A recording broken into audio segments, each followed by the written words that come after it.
Today on Boots to Boots, we're sitting down with Tim Jensen, the driving force behind Grunt Style, one of the most iconic veteran-owned lifestyle brands in America. From his own military service to building a company that celebrates patriotism, resilience, and pride, Tim's journey is about turning identity and service into a powerful business and community. It's good to see you. Thanks for coming on to Boots to Boots. We love that you're here. And we're just going to pretty much kick this off with just tell us who you are, what you've done in the military, how you got in the military, and then how you started Grunt Style. Yeah, sure. Well, you know, I'm a Leo. I'm married, got 3 kids, and I like to paint. Seriously, I spent some time in the Marine Corps. It was great, and then I've lived a pretty crazy life. I don't even. Sometimes it's hard to even think what has happened. But here we are. I joined the Marine Corps in 1997. My mom wanted me to do something else, but I ended up joining the Marine Corps. She was upset, took me to Washington, D.C., showed me all the friends that died in Vietnam and said, "Is this really what you want to do?" And I was like, after seeing that, yes, absolutely. And it started, probably the change of my life. Up until that point, I was like every other 17-year-old kid that didn't know what the hell they were doing, and had a smart mouth and thought I knew everything, and was getting into a lot of trouble that I probably shouldn't have been doing. I didn't have a father that was president in the home at that time, so I pretty much did whatever I chose, and it started to catch up with me. So I had to make a decision, and that really changed with the Marine Corps. I went to North Carolina, at 2nd Assault Amphibian Battalion, did my 4 years active duty there. Came out of that, only did 1 active duty enlistment. Came home to the city of Chicago, where I went and became a union carpenter, and was building, doing all that stuff. I left Marine Corps in April 2001. Was in Chicago by July. September 11th happened, and I'm in this building, saying, "Holy hell, we're going to war, and I'm no longer a Marine." And so that hit different. 4 years of an enlistment and nothing going on, kind of left me with a little bit more of a desire. And then all of a sudden it comes, and I'm not in the military anymore. So I tried my best to find a way into the military or back in. I didn't want to go active duty, but I wanted to find my way back into the military, and found an I&I reserve unit in the city of Chicago. Got in with them and learned later that they were going to deploy to Iraq in 2004, and begged the I&I staff to get on that. They're like, "Well, the only way that you can get on this deployment is if you become a grunt." I'm like, that sounds great, whatever. So got OJ'd into the 0311 MOS as a secondary, and led a bunch of Marines in combat in 2004, 2005 in the Triangle of Death. I'm pretty proud of that work and that deployment. And got out, right? Like everybody else. That was the end of that part of the war for me. Struggled back in the city of Chicago, trying to find my way, back in the union carpentry stuff. Fell into alcohol and drugs real bad, making a lot of bad decisions. Broke up my marriage, lost my children, lost my home, lost like a bit of everything. Tried to take my life, and just couldn't even do that right because I'm a big pussy. And it changed. Again, that was another defining change in my life where things had to do something different. I was on a bunch of medicine at that time, and tried to break myself from that. Found myself 99 miles away from my house one time. Excuse me. From trazodone, and wasn't really excited about that, and started getting myself off the medication by using cannabis. Met my lovely wife of today, who I believe saved my life, and I have a beautiful young boy with her, and a great marriage today, and two children from my previous marriage, and everything kind of has worked itself out. Ended up finding Grunt Style along the way. This 2012, There was like four people working in the business. I was the fifth guy folding T-shirts, and saw opportunities and just went after it, every opportunity that I could, and ended up, becoming an executive very quickly within the business. By my second year, I was made a partner, and off to the races, and been doing this for almost 15 years now. Wow. You gave us so much to think about and so much to unpack. I think where I'd like to start then is something we talked about in our first few episodes with Steve, was that transition out of the Marine Corps and into civilian life. And you just talked about doing that twice. And so, I mean, that moment creates such an identity crisis for veterans, but the theme of this podcast is kind of making those connections and those shared experiences that everybody goes through that type of identity crisis, whether it's a veteran, whether it's a pro wrestler, whether it's a teacher. We all go through these big life defining moments. And so, while you were going through both of those, becoming a carpenter in Chicago, like what motivated you, or who motivated you to maybe not go through that identity crisis, or while you were, to kind of kick out of it? No, that's a great question, Deonna. I think my first enlistment, it sucked, man. I don't lie to people, man. Like, I was the worst garrison Marine. It sucked. I didn't like it. I didn't like being an Amtracker. It's like that job sucked even worse than like being, in Courthouse Bay, North Carolina. But I ended that time and went back to Chicago. My family, I graduated high school when I was in North Carolina, so my immediate family was living there. During my time in service, they all went back to Chicago. So, I got out, went back there, and I was excited. I was really excited to go back. Like, it'd been a long time since I've been living in Chicago. Super excited about it. New opportunities. It could be, with my family and my cousins and all my friends and all these people, it's going to be amazing, right? So that transition really wasn't bad. I actually enjoyed it, right? Because I got home, I didn't really do anything for about a month or two, and then I get this union job where it's cake, and I'm like making great money, and I don't really. It's physical labor, but I've been doing physical labor for the last 4 years. Like, my goodness, this is fantastic. So that wasn't a big problem. Yeah. But fast forward to my second deployment or my second time out of the Marine Corps, that was much more difficult, much more harder. And the circumstances have changed a little bit in that regard. I had a 1-year-old son that I only held once. Like I didn't know how to be a father when I came back from Iraq. I've been trained for the last year how to destroy governments and empires, and but like now I'm being like responsible for raising a child. I didn't know how to do that, and that kind of spun me out of control, and started putting me in all the weird places and putting me onto that path of addiction and escape, poor choices. And I didn't want to come to admit it during those periods, right? So in the early side of that, I didn't go to the VA. I wasn't talking to anybody. And then I finally did start talking to people, and it was, then they're giving me medicine and leading me in all these different directions, blah, blah, blah, blah, blah.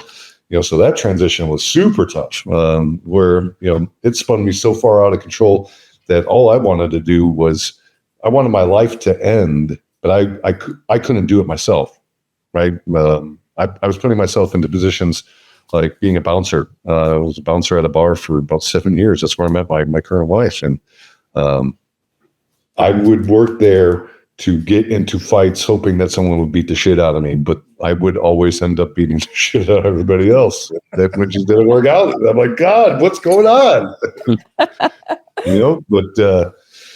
But yeah, those were some really, really tough periods for me. And I'm thankful that I was able to get through it. I'm thankful that I had really good friends that, had helped me through some of those darker periods. But when it comes to transition, it was the yin and the yang. The first time was, well, this is great. Like, I'm ready to get out of the Marine Corps. Blah, I'm done with it. And then the second time was like, wow, I'm not prepared. There's so much going on here, and I don't know what to do. And it kind of went sideways.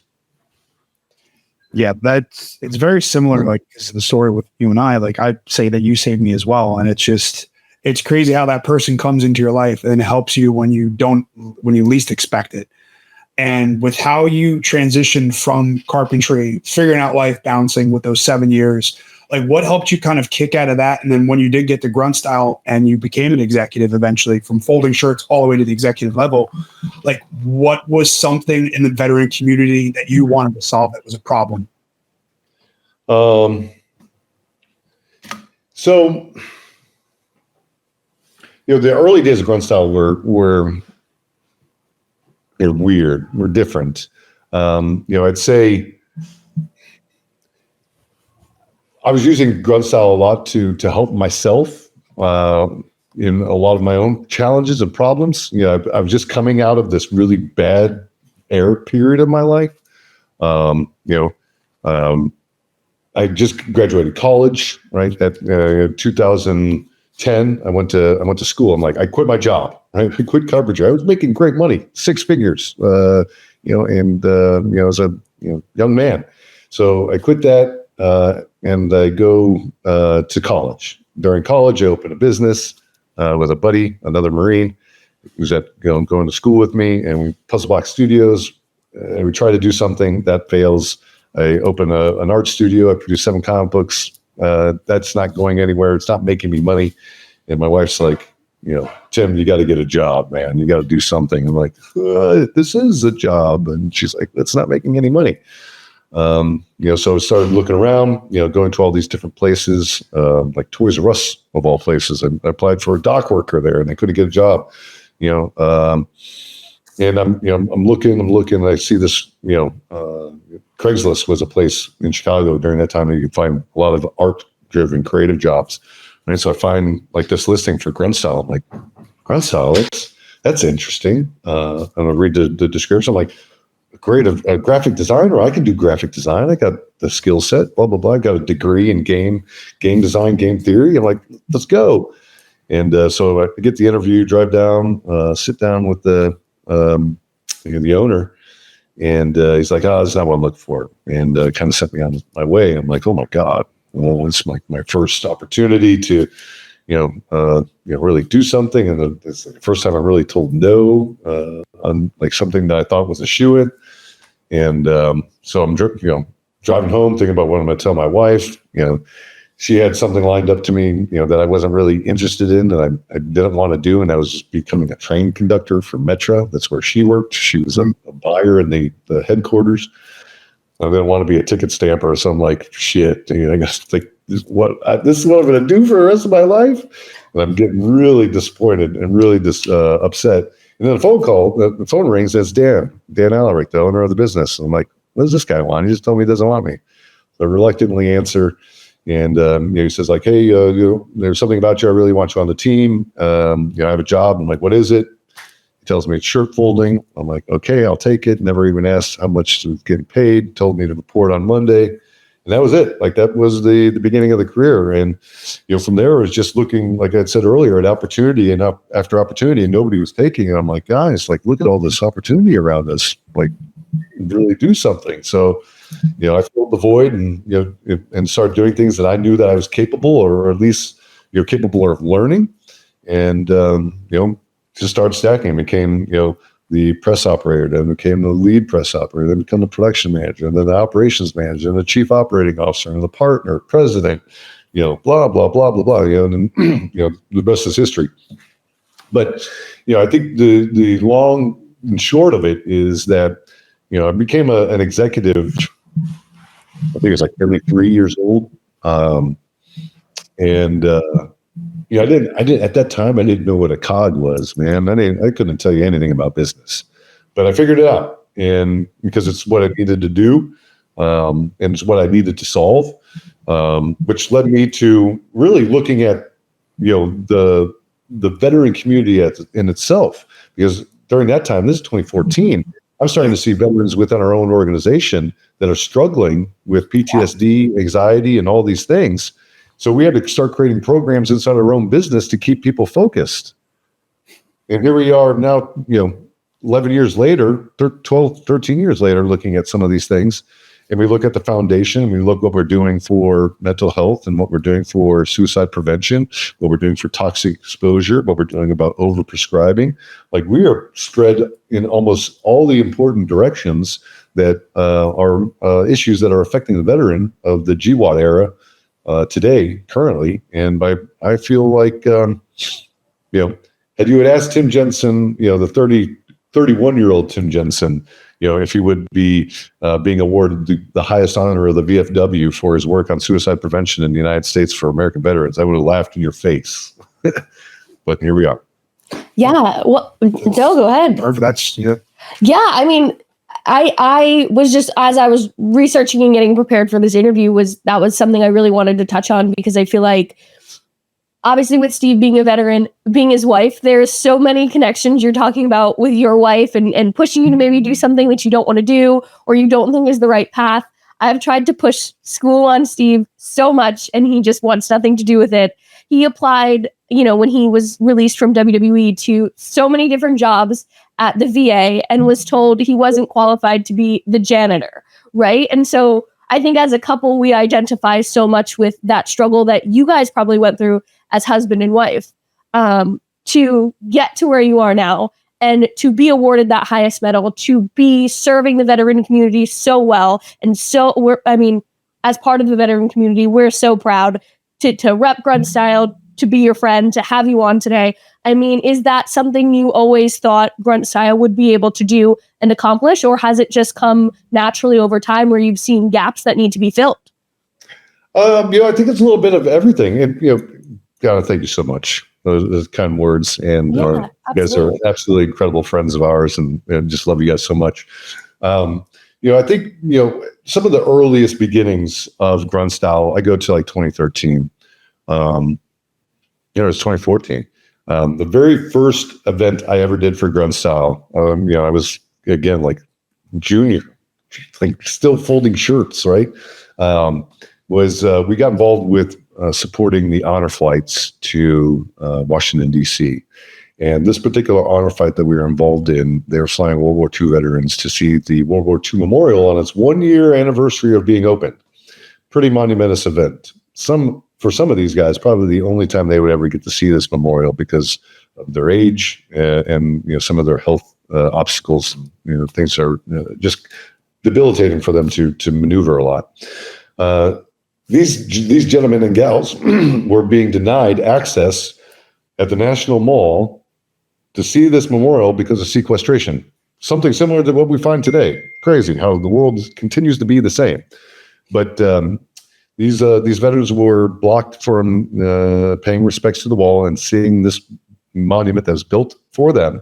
So we were working with a couple other organizations, and we organized 15,000 veterans to descend on Washington, D.C., where we took all the barriers from the Vietnam, Korean, World War II, and a few other memorials, carried them all to the White House and threw them into the front yard of the White House. You can see it on YouTube. It's still there. It's fantastic. And one of my proudest moments. But that was one of the very first things we did at Grunt Style. And that was standing up for another veteran. And, as you look through the years of what Grunt Style has done, there's a lot of other shirt companies out there, right? There's a lot of other veteran brands out there, and that's great. They're all doing wonderful stuff, right? But Grunt Style stands apart from all of them because we have been around the block several times. We know the things that are inflicting our community, and we can be there faster than anybody when it comes to those certain things. And we're learning that through the Grunt Style Foundation. So as we've developed this program over the years, we've reacted to hurricanes in Texas and Florida. We've in North Carolina, in the hills of Appalachia. We've responded to all sorts of different things around the country that are very specific to the veteran, and to our neighbors, just Americans in general. So I think Grunt Style has done a fantastic job of filling the void on where some aspects are just not there, like critical response teams, fast response. We saw that in Hurricane Helene. We saw that in Kerrville, right? Grunt Style worked with the VFW and brought 350 tons of food to areas afflicted by or affected by the flooding in Kerrville down that Guadalupe Channel.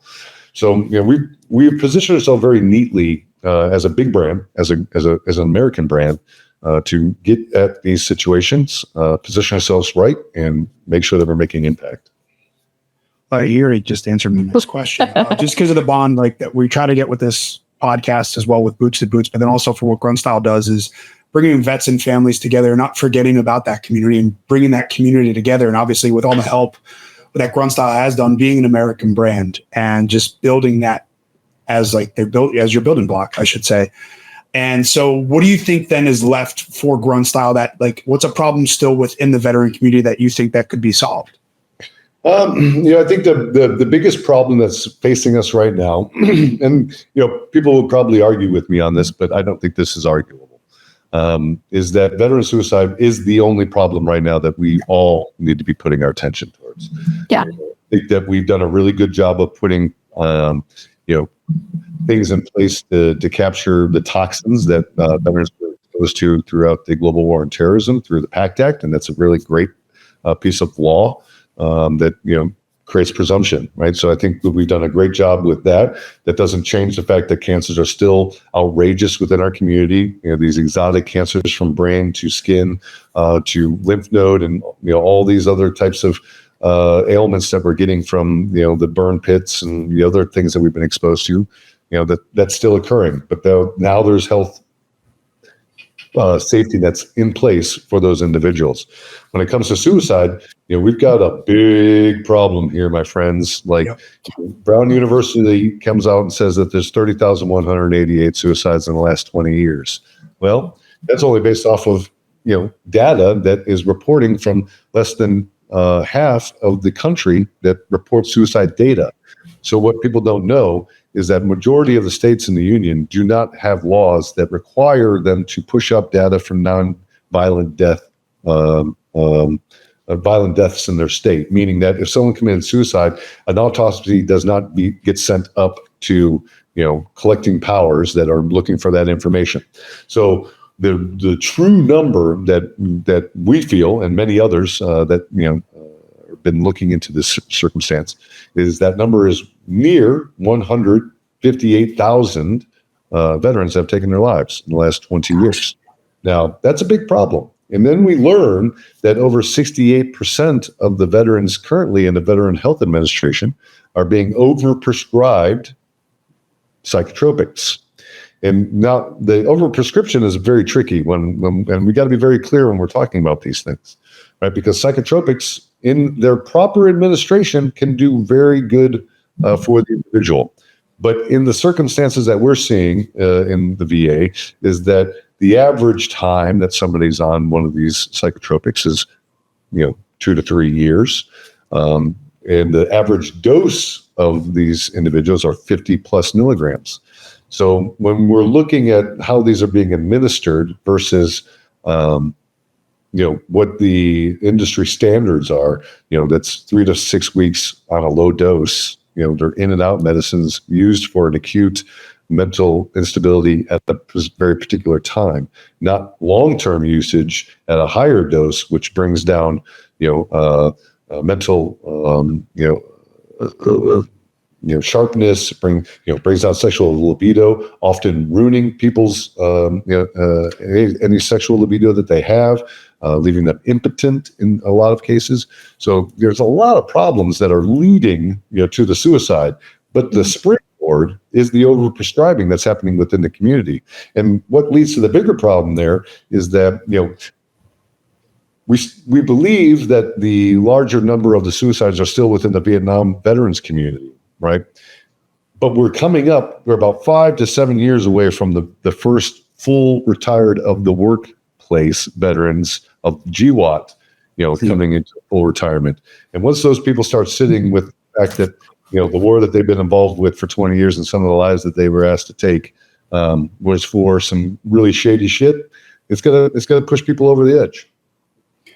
Well, even before we got on here, Chad, I was telling you about my buddy Rains, who just retired. And at his retirement, there was a gunner there. He was giving a speech of just to everybody for how here we are after 20 years for my buddy Marcus, but just in general, here we are getting out of these combat boots and coming into the real world. And all we had been trained to do is that's your target, go kill it. And that's all we ever knew. But like how you were saying with dealing with the psychedelics, dealing with suicide, for me with PTSD, when going to the VA for claims, the first thing they were to do to me was prescribe me a prescription. And all I said, I want to just talk to somebody. I don't need a prescription. I don't need a drug. I'm fine. I need a voice to talk to. And I've always felt that it's easier to fall on veterans' ears and veterans' voices to hear you or just to see what you're feeling, because it's the best way to actually communicate because you've been through it. And do you think that's something that Grunt Style can try to do then within the VA community of helping in that way, of like setting up like a voice, like going on the Grunt Style podcast? That helps me a lot talking about it. Is that something that you try to do then at Grunt Style, then trying to go that route? Well, yeah, it's we got to use the tools that we have. You go to war with what you got, right? And here's what I have in my arsenal, right? I have a very loud voice and a very big platform. And I've got a great foundation that has some suicide prevention programming built inside of it that we can really start attacking this problem and using all full breadth of our resources, right? To be loud and to be active and to pull veterans out of isolation. So how do we do that, right? That's the big question. Well, last year in January, Grunt Style Foundation merged with the Irreverent Warriors. Irreverent Warriors became a program within the Grunt Style Foundation, specifically towards veteran suicide prevention. And the idea with that is to bring veterans out of isolation into a ridiculous container and where we do something familiar, and that's hike. What better thing to do as veterans is when you are together is to have a shared moment of misery. And we do that together by hiking long distances with heavy packs on our back. And we share a lot of bullshit along that way. It's generally about an 8-hour walk. And boy, does some of the therapy that is involved in that and just talking with somebody that has been in the same shit as you changes everything. It's better than any therapy you're going to get as a VA. It's better than any therapy you're going to get out in the private sector. Because same thing I learned when the early days of Grunt Style is that when you pair veterans together that have similar and shared circumstances like combat traumas or combat history, they're going to be able to interface and talk to each other in ways that nobody was going to authentically be able to do. Because here's what I experienced when I was at the VA doing all the talk therapy and getting all the pills and eating it like candy, was that the doctor would sit there and ask me more and try to get me to talk about my combat experiences. But it sounded to me like he just wanted to hear my gross shit. He wanted to hear my stories of combat. And this guy never saw combat his entire life. So me relating that to him, I didn't feel like it was absolutely doing anything to me. And it was actually making me feel a lot worse. But when I was at an Irreverent Warrior hike and I'm marching next to this guy, Jeff, and I was able to share some similar circumstance because he was on Route Fat Boy in the Army, and I was on Route Fat Boy in the Marine Corps, and we just passed times together, and I was able to share some shit with him that I'm not able to share with other people. And I was able to really have a connection, and that brought me closer to my tribe and not further away and pushing me into isolation to where I need to be thinking about taking my life. And that's why I think that what we're doing is we're creating these moments, these containers, these places where we are bringing all walks of life together to say, look, we're no different than one another. We're all living in this, American experience together. We're all on this planet together, and we're all got some shit that we need to, get over together. That's what we're doing, from the IW hikes to the Grunt Style Foundation integrations, where we're bringing, hippies and warfighters together. We're putting them in one place. And we're like, hey, what does that feel like, guys? And people are walking away with extraordinary, stories and experiences. Yeah. And I think that ultimately that's kind of the goal of why I wanted to start the podcast too, was yes, we're dealing with someone who's going through that veteran experience every single day in you, Steve, but we have the platform and we do have a loud voice to say, we've all experienced similar things. I can never relate to your combat experiences, but I can sit here and listen, and not because I want to know what it was like to fight a war in Iraq and Afghanistan. I actually don't want to know, but I am here because I love you and I want you to feel comfortable in sharing those experiences with me. And we also want other people to be comfortable sharing those experiences with us. because yes, we asked you about that identity crisis that we've talked about, which is what Boots to Boots is about, but it's so much deeper.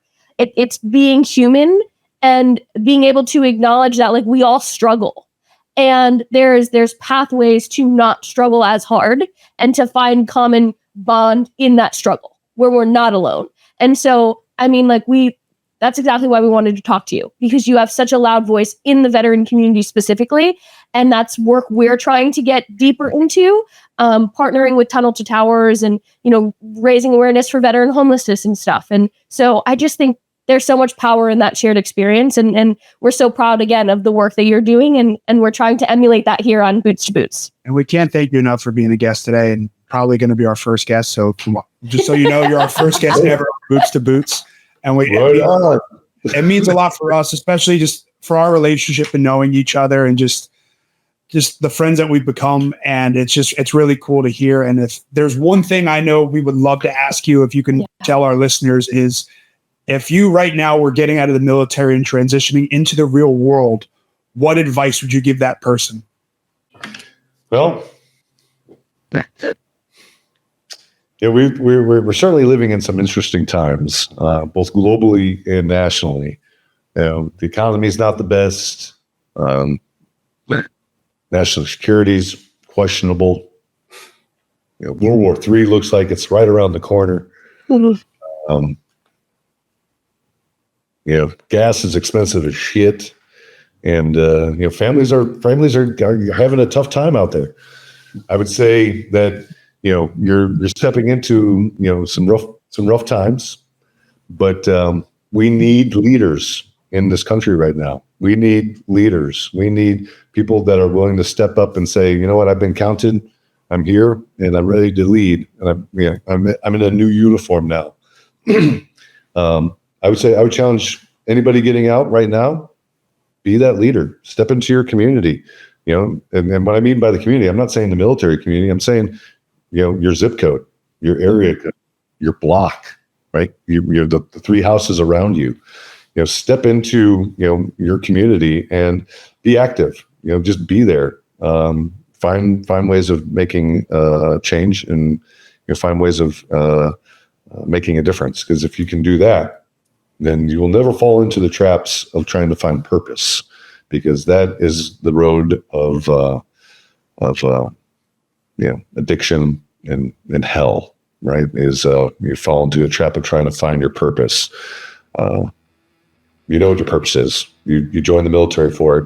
And that chapter is now ending. Take that purpose into the next stage and start driving change at your community level. And once you get into that, then teach other people how to do that. I love that. Yeah, I love it too.